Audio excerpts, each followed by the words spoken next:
आज की एक बड़ी खबर आपको बता दें, सीबीआई आज सचिन वाजे से 100 करोड़ की फिरौती के मामले में पूछताछ करने वाली है। कोर्ट ने सचिन वाजे की एनआईए रिमांड को भी इधर 9 अप्रैल तक के लिए बढ़ा दिया है। इससे पहले कल एनआईए कोर्ट में सचिन वाजे को स्पेशल कोर्ट में पेश भी किया गया था। पेशी के दौरान सचिन वाजे ने अदालत के सामने एक लिखित बयान दिया है, जिसके बाद हड़कंप है। दरअसल ये बयान उसने एनआईए की कस्टडी के दौरान दिया था। इसमें सचिन वाजे ने महाराष्ट्र के पूर्व गृह मंत्री अनिल देशमुख के साथ साथ ट्रांसपोर्ट मिनिस्टर अनिल परब पर भी अवैध वसूली के आरोप लगाए हैं। बयान में वजह ने यह भी कहा, वसूली कांड की पूरी जानकारी अनिल देशमुख के पीए को भी थी। सचिन वाजे का कहना है, अनिल परब ने 50 बाकायदा लिस्टेड कंपनियों में से हर कंपनी से 2 करोड़ रुपए लेने के लिए कहा था। दूसरी तरफ इधर आज महाराष्ट्र के पूर्व गृह मंत्री की याचिका पर सुप्रीम कोर्ट में सुनवाई होनी है। अनिल देशमुख ने उगाही कांड की सीबीआई जांच के खिलाफ सुप्रीम कोर्ट में याचिका दाखिल की है, जिस पर आज सुप्रीम कोर्ट में सुनवाई होनी है। तो महाराष्ट्र में वसूली कांड में आज 4 बातें काफी अहम हैं। आपको बता दें, एक और मंत्री का वसूली कांड में नाम आया है अनिल परब। ये दूसरा नाम, परिवहन मंत्री, जिनका नाम अब अनिल देशमुख के बाद सामने आया है। इसके बाद सियासी बयानबाजी तेज है। वहीं महाराष्ट्र के पूर्व गृह मंत्री अनिल देशमुख की याचिका पर सुनवाई भी होनी है। दूसरी तरफ सीबीआई आज सचिन वाजे से भी पूछताछ करेगी।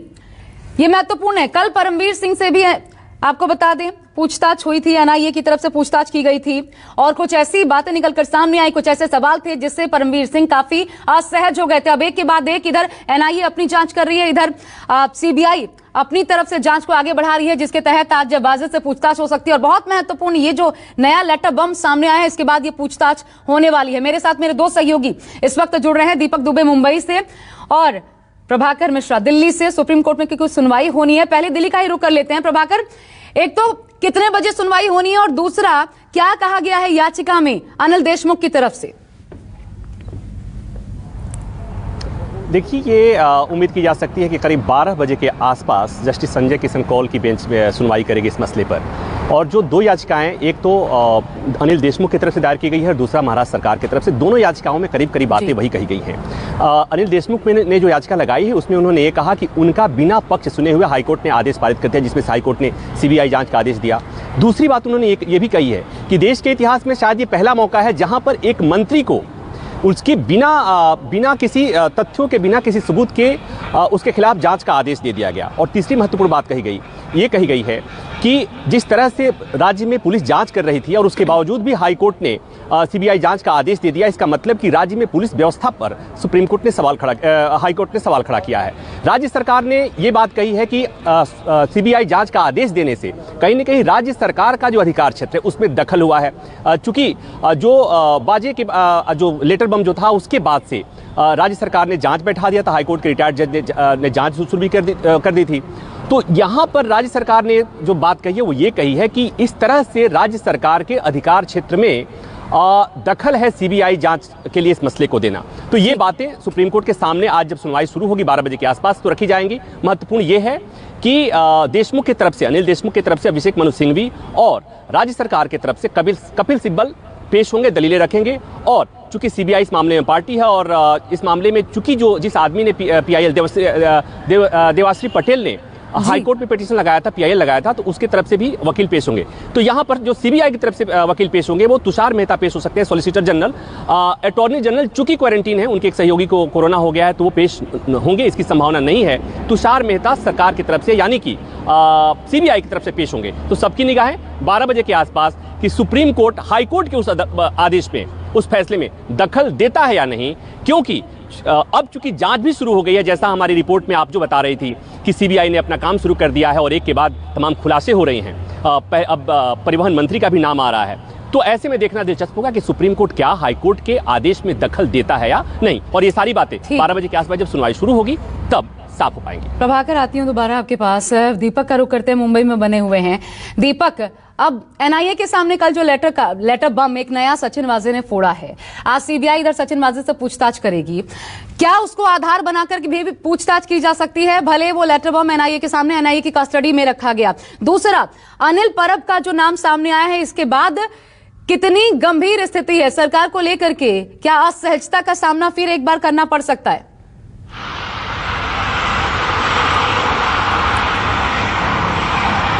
जी, अघाड़ी सरकार के लिए कहीं ना कहीं ये मुश्किलें और लगातार बढ़ती जा रही हैं, क्योंकि जो सचिन वाजे ने जो एनआईए को 4 पन्नों का लेटर दिया हुआ है, हालांकि कोर्ट ने कल वो कंसीडर नहीं किया था लेटर, कहा था कि कानूनी तौर पर प्रोसीजर को फॉलो करते हुए ये लेटर को आप ये कोर्ट को सौंपिए। तो ऐसे में जो 4 पन्नों का लेटर दिया गया उसमें महज जो मंत्री हैं अनिल परब, उनका नाम का जिक्र नहीं है, बल्कि महाराष्ट्र के जो उप मुख्यमंत्री हैं अजीत पवार के एक करीबी शख्स दर्शन का भी नाम इसमें जिक्र किया गया है, जिसमें कहा गया है कि किस तरह से अजीत पवार का एक करीबी सचिन वाजे से बात करता है और मिलता है, और ये कहता है कि जो कॉन्ट्रैक्टर मुंबई में काफी संख्या में फैले हुए हैं और वो उसमें से तकरीबन 50 से ज्यादा ऐसे कॉन्ट्रैक्टर की लिस्ट दी जाती है, जिसमें कहा जाता है कि उनके बारे में जांच करो। और इसके साथ साथ एक दूसरा जो गुटखा के जो व्यापारी हैं, जो ब्लैक में गुटखा बेचते हैं, महाराष्ट्र में गुटखा बैन है,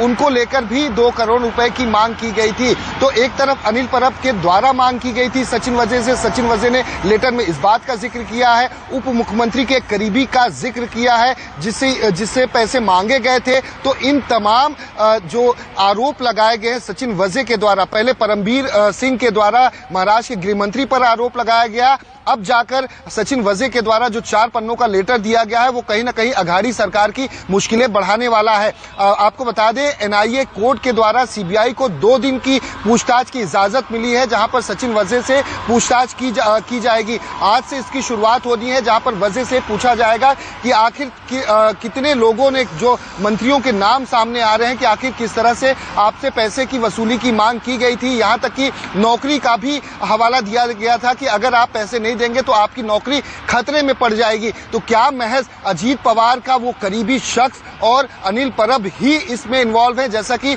वाजे ने दावा किया है एनआईए कोर्ट को एक लेटर के जरिए, या फिर जांच में और भी बातें निकलकर सामने आ सकती हैं कि कुछ और लोग इसमें शामिल हो सकते हैं। यहां तक कि वाजे के द्वारा कहीं ना कहीं इस पूरे लेटर में परमबीर सिंह को बचाने की कोशिश की गई है, और यह कहा गया है कि परमबीर को जब इस पूरे मामले में पता चला था तो उन्होंने कहा था कि इस तरह के गैर कानूनी काम आप मत कीजिए, कुछ भी होगा तो आप इसकी सूचना मुझे दीजिए। लेकिन वहीं आपको बता दें, अघाड़ी सरकार की तरफ से जो आरोप लगे हैं कि परमबीर सिंह ने सचिन वाजे की नियुक्ति की थी, ना कि अनिल देशमुख ने की थी। लेकिन जो 2 मंत्रियों के नाम, बड़े नाम निकलकर सामने आए हैं, वो अघाड़ी सरकार की मुश्किलें बढ़ाने वाले हैं, क्योंकि जो विपक्ष है, बीजेपी है, वो मानने को तैयार नहीं, और लगातार अनिल परब से लेकर तमाम तो जाहिर सी बात है, ऐसा लगता है अभी राहत मिलने नहीं जा रही महाविकास अघाड़ी सरकार को। अभी और कितने नाम सामने आएंगे एक के बाद एक, ये देखना होगा, नजर बना के रखिएगा। शुक्रिया आपका दीपक, विस्तार से बातचीत करने के लिए। प्रभाकर मिश्रा, आपका भी शुक्रिया।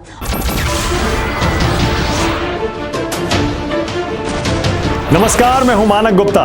अगर आपको हमारा ये वीडियो पसंद आया हो तो इसे लाइक और शेयर जरूर करें, और हाँ, हमें सब्सक्राइब और फॉलो करना ना भूलें, ताकि आप देश और दुनिया की कोई खबर मिस ना करें। तो जुड़े रहिए हमारे साथ और देखते रहिए न्यूज़ 24।